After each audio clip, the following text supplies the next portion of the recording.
喺佔地百畝嘅寶墨園內，上百株廣州櫻如雲似雪。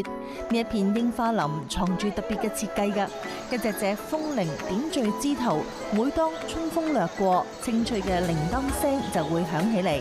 呢度啲櫻花係大朵啲，同埋佢密啲咯。同埋咧，佢呢度啲景咧就比較多小橋流水啊，就會更加錯落有致。配合翻呢度嘅比較中式嘅，所以係專登著得比較漢服啲嘅雕嚟影咯。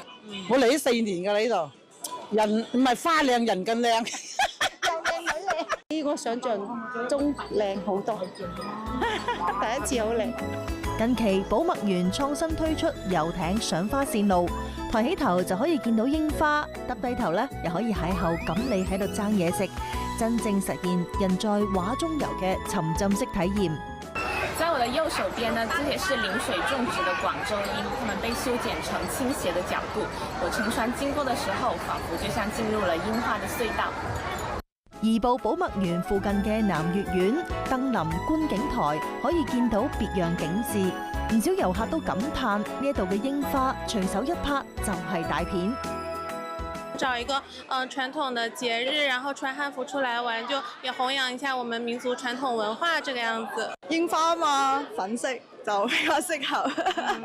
我覺得今年開得好靚，又開得好盛咯，好適合喺度影相，喺度同佢一齊玩。